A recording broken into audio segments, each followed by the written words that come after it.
warahmatullahi wabarakatuh. Yang kami hormati Bapak Bupati Dompu, Bapak Wakil Bupati Dompu, Bapak Ketua DPRD, seluruh unsur Forkompinda, lebih khusus tamu kita dari Jakarta, Ibu Titi Wahyuni, utusan khusus dari Kementerian Parekraf Republik Indonesia. Yang saya hormati rekan-rekan pimpinan OPD, Pak Sekda, singkatnya para pengunjung yang berbahagia pada malam hari ini di acara malam penutupan Dompu Expo tahun 2024. Ya, sebelum saya menyampaikan beberapa hal yang berkaitan dengan program AKJSA tahun 2021-2026, saya ingin menyapa para pengunjung. Apa kabar Dompu? Apa kabar Dompu? Ya, terima kasih Pak Bupati yang kami hormati, para pengunjung hadirin yang berbahagia.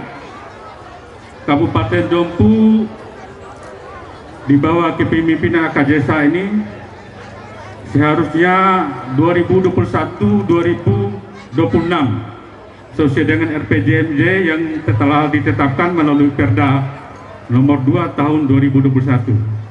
Namun karena ketentuan perundang-undangan mengharuskan Pak Bupati Dompu, Wakil Bupati ini harus menyelesaikan dalam waktu 3,5 tahun. Dan ini waktu yang cukup pendek untuk menyelesaikan program kegiatan.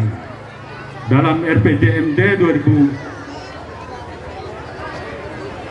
2021-2026 ada 130 program dan 270 kegiatan, 7 tujuan dan 13 sasaran. Ini harus diselesaikan dalam waktu 5 tahun. Tetapi karena regulasi mengatur harus diselesaikan dalam 3,5 tahun. Ya. Oleh sebab itu, pada sesi yang 2 malam yang lalu, kami sudah menyampaikan beberapa indikator makronya. Namun kelihatannya masyarakat belum puas Pak Bupati. Ya, oleh sebab itu malam hari ini kami hadirkan beberapa kawan-kawan pimpinan OPD yang tentu dalam melaksanakan program itu ada program unggulannya. Kita kan sudah tahu ya visi Pak Bupati menuju Dompu Masyhur ya. Kemudian untuk menuju Dompu Masyhur ini tentu ada pemicu program unggulannya, yaitu namanya Jara Pasaka. Nah, malam hari ini OPD-OPD yang hadir ini adalah OPD yang membidangi untuk melaksanakan program di bidang pariwisata. Sebelumnya kami minta Kepala Dinas Kelautan dan Perikanan ya. Ini salah satunya. Baik APBD kita tahun 2021 adalah 1,08 triliun. Tahun 2022 naik menjadi 1,236 triliun. Tahun 2023 1,24 triliun. Dengan kategori kapasitas fiskal rendah. Di awal tahun 2024, Bupati, Wakil Bupati AKJSA mampu mengantarkan kapasitas fiskal menjadi kapasitas sedang. Di awal tahun 2024. Ya. Tentu APBD yang saya sebutkan ini untuk melaksanakan 130 program dan 270 kegiatan. Dilaksanakan secara bertahap, mulai 2022, 2023, 2024. Nah, tentu capaian-capaiannya nanti kita akan dengarkan bersama. Selain itu, pemerintah Kabupaten Dompu mendapat opini IPKD dengan kategori A. Hanya ada 2 kabupaten di NTB ini yang mendapatkan kategori A, yaitu Kabupaten Dompu dan Kabupaten Bima. Selain itu B, selain itu C. Angka ini bersesuaian dengan opini BPK yang diberikan kepada pemerintah Kabupaten Dompu selama 10 tahun berturut-turut dengan WTP. Nah, WTP saya sudah uraikan ya. Artinya opini laporan keuangan yang disajikan oleh pemerintah Kabupaten Dompu sudah sesuai dengan peraturan perundang-undangan yang berlaku. Sudah sesuai dengan sistem akuntansi yang berlaku di negara ini. Bapak dan Ibu hadirin yang kami hormati, kemudian juga di samping program unggulan daerah ini ada program-program prioritas lain Pak Bupati. Itu kita banyak kawasan-kawasan kumuh. Nanti mungkin sedikit akan diuraikan oleh Insinyur Haji Rusdi bagaimana penanganan kawasan rumah kumuh. Ya, penanganan rumah tidak layak huni 2021 ada 65 rumah, kemudian 2022 214, 2023 183, kemudian 2024 nanti disampaikan. Penanganan rumah tidak layak huni ini akan berpengaruh sangat signifikan dengan penurunan angka kemiskinan ekstrim yang dalam target pemerintah Republik Indonesia 2024 ini harus nol, dan ini insya Allah akan bisa dilakukan oleh pemerintahan AK Desa. Ya, baik, saya beri kesempatan kepada Bapak Insinyur Haji Rusdi untuk menceritakan bagaimana penanganan rumah tidak layak huni di Kabupaten Dompu. Silakan Pak Haji. Assalamualaikum warahmatullahi wabarakatuh. Alhamdulillah pada malam hari ini kami diberikan kesempatan untuk menyampaikan yang berkaitan dengan pengamanan penanganan permukiman kumuh dan perumahan kumuh. Perlu saya sampaikan di program AKJ tahun 2021 sampai 2024 ini insya Allah sudah ditangani sekitar 467 unit rumah, dan insya Allah tahun berikutnya kita akan berusaha maksimal untuk mendapat bantuan dari APBN. Perlu saya ceritakan, kami dari Dompu khusus dari Perkin sudah membuat menganalisa tentang kenapa sih daerah kita kumuh. Jadi ada aspek-aspek yang perlu diperhatikan. Jadi kumuh itu diakibatkan, yang pertama adalah penanganan sampah yang tidak baik. Kemudian yang kedua adalah pelayanan air minum yang tidak maksimal. Kemudian penanganan sanitasi masyarakat. Kemudian yang berkaitan dengan rumah. Jadi rumah itu ada dengan kualitas rumah, kemudian penataan rumah di kawasan permukiman. Itu hal-hal yang membuat kenapa daerah itu kumuh. Alhamdulillah kami di Dompu sudah membuat dokumen yang berkaitan dengan jumlah atau luas permukiman kumuh yang ada di Kabupaten Dompu. Jadi kami sudah melakukan survei sekitar 41 desa di Kabupaten Dompu, dan luas permukiman kumuh ada sekitar 414 hektar, menyebar di 6 kecamatan. Yang terbanyak dari Kabupaten Dompu, Kecamatan Kempo, dan Kecamatan Moja. Itu yang paling luas permukiman kumuh. Kemudian kami pada saat 2021-2023 kami sudah menangani khusus penanganan rumah. Ada yang pembangunan baru maupun ada yang peningkatan kualitas. Tentu kalau hanya rumah saja, jadi permukiman kumuh itu belum tuntas namanya. Jadi hanya rumah saya yang agak tuntas. Kemudian tugas kami sekarang yang paling berat adalah penanganan secara terpadu. Justru tadi ada persampahan, ada sanitasi, air bersih, dan rumah. Insya Allah dari tahun 2025 ini kita berusaha maksimal dengan Pak Bupati akan membuat daerah percontohan. Dan alhamdulillah, jadi kita ini sudah masuk ranking ke 32 seluruh Indonesia nih, dari 480 kabupaten kota. Alhamdulillah, mungkin dalam waktu dekat Pak Bupati akan menyampaikan expose di Kementerian PU kita pertengahan bulan Juli ini, Pak. Dan sepertinya saya yakin Pak Bupati kita mendapatkan bantuan khusus untuk penanganan permukiman kumuh di Desa Sorong. Nanti seluas 4,7 hektar, Pak. Jadi kami juga memang sudah membuat dokumen-dokumen yang cukup lengkap, khusus di Kecamatan Kempo dan Dompu ini, Pak. Di Dompu ini kita sudah membuat dokumen di sekitar Kari Jawa, Bali 1, Potu dan Bada, namanya kawasan permukiman kumuh Sodisilo.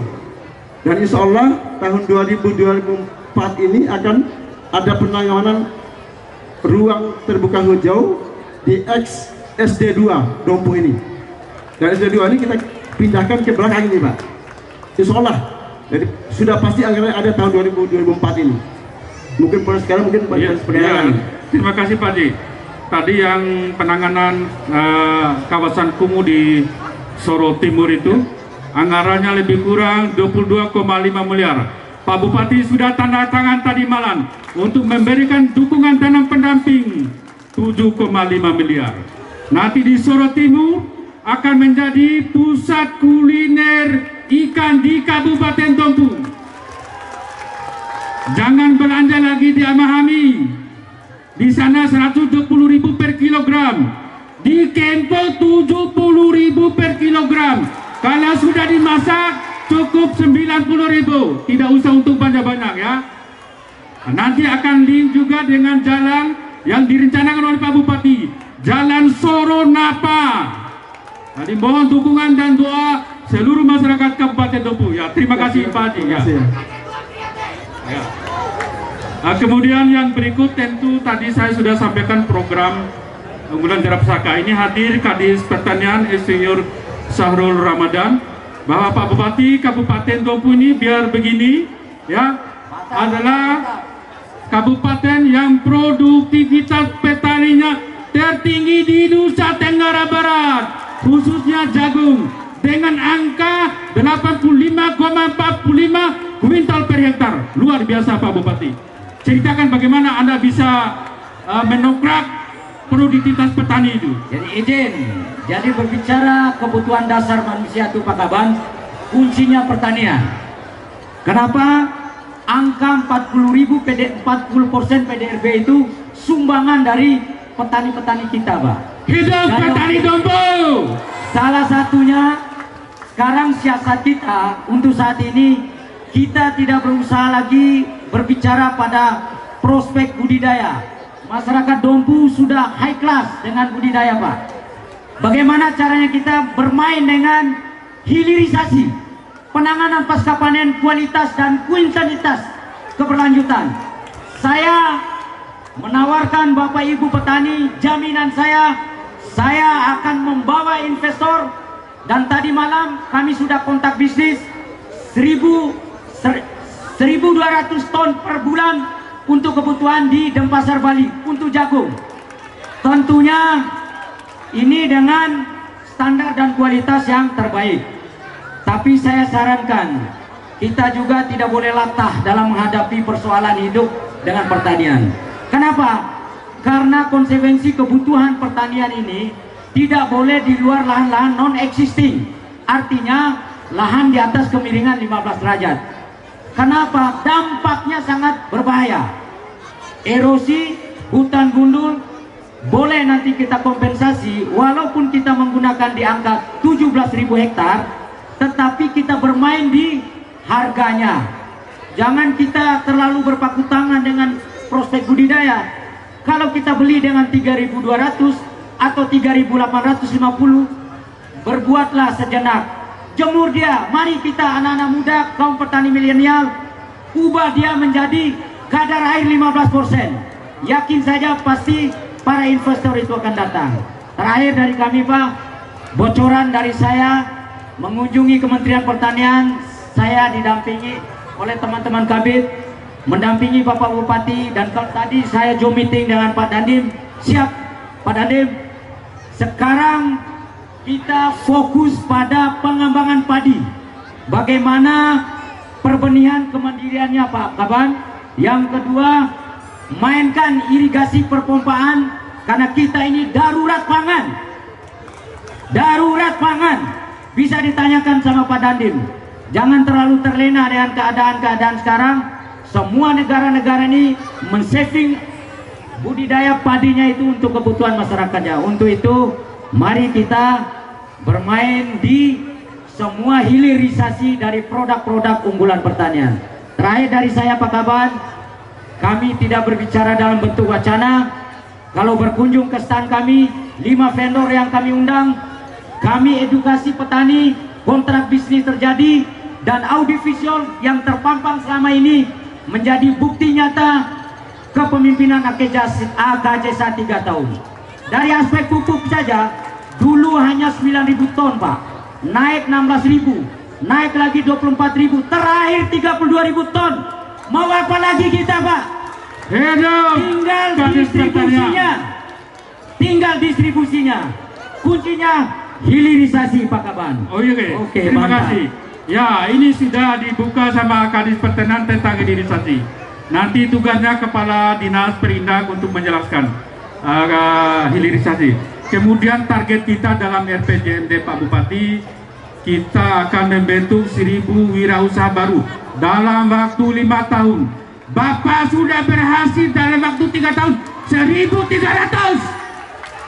Sudah melampaui target yang dikerjakan 5 tahun, tapi 3 tahun. Ini memang tangan dingin Pak Wabub dengan Pak Bupati ini. Alhamdulillah. Silakan Kepala Dinas Perindak. Terima kasih. Kalau tadi Kepala Dinas Pertanian tidak ingin berpaku dengan sistem budidaya, tentunya kemana? Larinya ke industri. Industri. Jara Pasaka kuncinya ada di industri. Nawacita Bupati dan Wakil Bupati melalui Jara Pasakaya ingin menciptakan 1.000 wirausaha baru. Ketika Bupati memberikan sambutan pada hari ulang tahun Dompu kemarin 2023 yang ke-209, Pak Bupati sudah menyampaikan jumlah wirausaha baru kita sudah 1.730 Pak. 1.730. Kemudian yang terakhir sekali sekarang sudah mencapai 2.397 wirausaha baru. Salah satu yang terbaru adalah yang kemarin Pak Bupati sudah meresmikan adalah munculnya rumah produksi rokok di Woko. Kabupaten Dompu sekarang sudah memiliki rumah produksi rokok yang juga cita rasanya tidak kalah menarik dengan rokok yang menjadi andalan kita yang ada di daerah ini. Luar biasa Pak. Kemudian Pak Kadis. pada tahun 2024 ini masih akan dibangun salah satunya lagi rumah produksi rokok KD, bukan Krisdayanti tapi Kadindi Rokok Kretek gitu, yang ada di Kecamatan Pekat gitu. Nah, Ya, luar biasa di PK. Iya, dengan demikian maka target 1.000 itu terlalu kecil rasanya. Sekarang sudah 2.000 lebih Pak, 2 kali lipat lebih. Itu 3 tahun kepemimpinan Bapak. Bagaimana luar kalau 5 biasa tahun? Akadesa. Bagaimana kalau 5 tahun gitu? Belum lagi tumbuhnya IKM baru yang ada di daerah ini. Malam ini kita bisa saksikan dalam 4-5 hari pelaksanaan Dompu Expo ini, begitu geliatnya para pedagang yang ada di belakang. Pak Bupati sudah menyaksikan sendiri kemarin. Bahkan pendapatan mereka tidak ada yang kurang dari 1 juta per malam Pak. Gitu. Mungkin Pak Bupati tanyakan sendiri kemarin. Ya. Alhamdulillah. Mungkin demikian Pak. Hidup Dompu Expo. Ya. Berikutnya Kadis Koperasi dan UMKM ya. Ini juga 3 kala terobosannya Pak Bupati, Pak Wakil Bupati. Silakan Ibu. Bismillahirrahmanirrahim. Assalamualaikum warahmatullahi wabarakatuh. Slogan dulu, slogan UMKM. UMKM berdaya, Dompu masuk, Indonesia maju. Ya, coba UMKM berdaya, Dompu Masuk, maju. Indonesia maju. Maju. Ya. Alhamdulillah kita ini kesinambungan program Pak Bupati, Bapak dan Ibu yang kami hormati. Kalau kami di Dinas Koperasi dan UKM, apa yang akan kami lakukan untuk UMKM? Kerja kita, bagaimana kita untuk meningkatkan omset. Itu target indikator kinerja dan RPJMD. Omset UMKM Pak Bupati harus meningkat. Dan kondisi sampai hari ini, omset UMKM Pak Kabar, bahwa tahun meningkat sampai hari ini menjadi 398 miliar Pak. Dengan jumlah total UMKM-nya 3.040. 3040 ada data di Dinas Koperasi UMKM by name by address. Bagaimana Dinas Koperasi UMKM untuk menerobos untuk meningkatkan omset UMKM? Tentu langkah-langkah strategis harus kami lakukan Pak Bupati.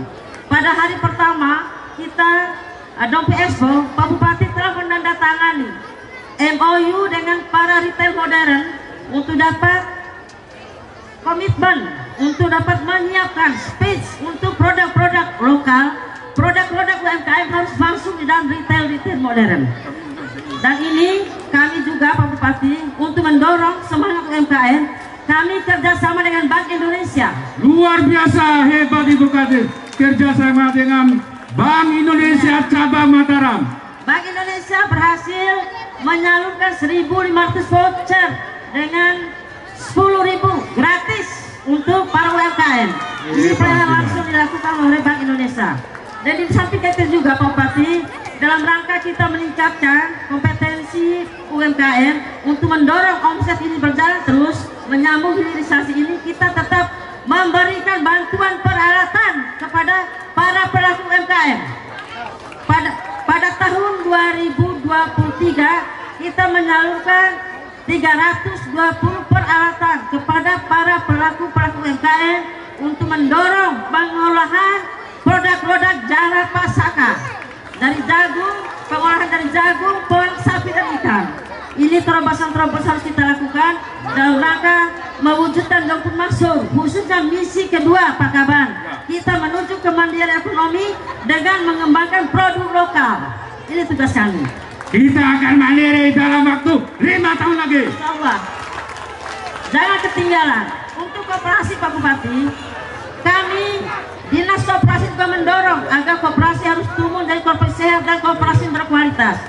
Kami ditargetkan 5 koperasi sehat Pak Bupati pada tahun 2023. Saya berkata, kenapa sedikit sekali 5 koperasi berkualitas? Nah, sehingga sampai saat ini ada 30 koperasi berkualitas yang sudah kita tetapkan. Ya, oke, saya kira sudah cukup. Luar biasa prestasi yang ditorehkan oleh Kadis Perempuan ini. Hidup perempuan!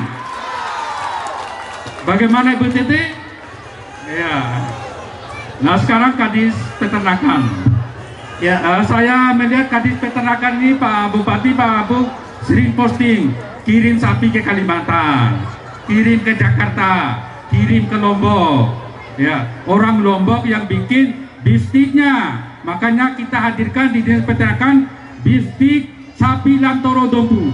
Apa benar Bapak kirim sapi? Jangan nanti dibilang bau sama masyarakat. Silakan, kirim kemana saja sapi ikan baunya. Ya, terima kasih. Assalamualaikum warahmatullahi wabarakatuh. Jalannya giliran sektor peternakan.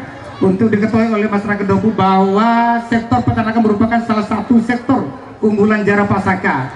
Ya, adapun program-program operasi dari Dinas Peternakan bahwa Dinas Peternakan mampu meningkatkan populasi yang melebihi target daripada RPJMD. Target RPJMD 6% mampu kita naikkan menjadi 6,5%. Tentu kenaikan tingkat populasi ini didukung oleh beberapa langkah strategis, antara lain peningkatan pelayanan kesehatan hewan. Dalam waktu gencarnya penyakit PMK 2 tahun lalu, Dinas Peternakan Dompu mampu mengendalikan penyakit PMK, penyakit bulu dan kuku, sehingga sampai saat ini penyakit Kabupaten Dompu bebas dinyatakan dari penyakit PMK. Yang kedua, oke. Yang kedua, sapi dikirim. Oke, terima kasih. Akibat peningkatan populasi ini berdampak kepada pengeluaran ternak di setiap tahun. Tahun ini target pengeluaran ternak 11.000, dari tahun 2022 6.000. Ini ada peningkatan, sehingga pada saat pengiriman ternak di luar daerah, sasaran pengiriman ternak Kabupaten Dompu adalah sasaran DKI, Sulawesi dan Kalimantan. Pada saat Idul Adha itu pengiriman terima tol laut 2 kali tol laut sebanyak 4.000 ekor, dan ini 5 tol laut dan 2 tronton Pak Kaban. Terus selanjutnya bahwa sektor peternakan sekarang sudah banyak lagi didirikan oleh beberapa daerah yang di luar Dompu Pak. Tanggal 20 bulan Juni beberapa hari yang lalu kita sudah menandatangani kerjasama dengan Provinsi Kalimantan Tengah. Ini kerjasama kaitan dengan pengadaan bibit. Dan juga kita sekarang berkolaborasi dengan BPTU Denpasar. Ya, itu yang dikirim itu kan sapi-sapi Bali. kita juga kan punya sapi eksotik ya melalui IB. Ada nggak di Dompu berapa banyak? Sekarang masalah IB, kalau masalah IB, Dompu sangat besar Pak. Dari target 7.000, Dompu mampu merasakan menjadi 22.000 Pak. Luar biasa. Luar biasa peningkatan dari hasil inseminasi buatan. Barusan ini laksanakan kontes sapi ya? Siap, sudah sukses 2 kali kontes sapi. Yang dilihat sama Pak Babung Ya, kemarin, alhamdulillah. yang berat 600 berapa? Ya, 650 kilo Pak. Luar biasa 650 gram. Dan itu berhasil dijual 147 juta ekor Pak. Iya. Itu sudah luar biasa. Harusnya Menteri Pertanian beli juga sapi di Dompu untuk korban itu. Jangan beli sapi di Jawa saja ya. Artinya selama 3 tahun kepemimpinan sektor peternakan menunjukkan keberhasilan yang sangat besar. Alhamdulillah luar biasa. Terima kasih Pak Du. Ternyata sapi kita dikirim ke Banjarmasin, Kalimantan, kerbaunya dikirim ke Ujung Pandang di Makassar, dikirim ke Jakarta, dikirim Lombok yang banyak nih. Kita kirim sapi Lamtoro ke Lombok, orang Lombok bikin distrik Lamtoronya. Makanya harus ada distrik Lamtoro sapi di Dompu. Terima kasih Pak Kadis. Kemudian yang terakhir ini Kadis Perikanan. Nah ini perikanan ikan Teluk Saleh ini ya, tidak ada bandingannya enaknya ya. Luar biasa. Kalah ikan di tempat-tempat lain itu. Ceritakan bagaimana Pak Amiruddin. Ya, terima kasih Pak Kaban. Assalamualaikum warahmatullahi wabarakatuh. Hadirin pengunjung Dompu Expo yang kami hormati. Jadi benar kita punya 3 teluk. Jadi Kabupaten Dompu ini dikelilingi oleh 3 perairan. Salah satu yang disebutkan Pak Kaban tadi yaitu Teluk Saleh. Itu semua komoditi ikan kaya di situ. Di samping komoditi ikan ada satu satwa laut yang menjadi satwa langka dunia yang ada di situ Pak Kaban, yaitu hiu paus. Hiu paus ya, ternyata hiu paus itu ada di baru-baru ini wilayah Dompu ya. Pak Bupati dan kami diundang ke Jakarta untuk bertemu Dubes Prancis. Wah, luar biasa. Memberikan perhatian yang besar ke depannya untuk perlindungan ekosistem hiu paus di Teluk Saleh ini Pak Kaban. Kemudian, sebentar Pak Kadis. Seminggu berturut-turut ini kita makan sate tuna, ikan tuna ya. Saya tidak pernah melihat ada di warung-warung di Dompu. Kenapa tidak suguhkan sate ikan tuna pada tidak punya potensi? Berapa potensinya? Iya, potensi tuna kita ada di 2 perairan Pak Kaban. Di selatan itu di Teluk Cempik ke arah Samudra India, kemudian di utara di Teluk Sanggar. Ini setiap tuna ini punya masa migran. Kalau habis di utara di Teluk Sanggar, dia nelayan penangkap tuna ini beralih ke selatan di Teluk di Teluk Cempi dan ke arah selatannya. Jadi di samping komoditi tuna Pak Kaban, kita di Dompu ini juga ada beberapa komoditi hasil laut untuk tujuan ekspor. Ya. Yang pertama rumput laut. Kemudian yang kedua lobster. Yang ketiga udang. Semua jenis itu ada kita pampang contohnya di termasuk kepiting mungkin ya. Termasuk kepiting. Kepiting. Keu wako dikirim ke Amerika. Jadi semua jenis-jenis ikan komoditi untuk ekspor ini ada kita tampilkan di stand Dinas Kelautan dan Perikanan. Iya, terima kasih Pak Kabar. Ini satu lagi. Kita juga ini makan suguhan seperti yang disuguhkan di restoran-restoran besar. Saya beberapa tahun yang lalu makan di Muara Angke, Jakarta Utara Pak Bupati. Disuguhkan otak ikan itu. Ini juga disuguhkan sudah bisa diolah oleh UKM di bawah binaan. Iya, ternakan makanan Jakarta ada di Dompu. Iya. Ya, terima kasih Pak Amiruddin. Ya, sebelum kami mengakhiri ini Pak Bupati.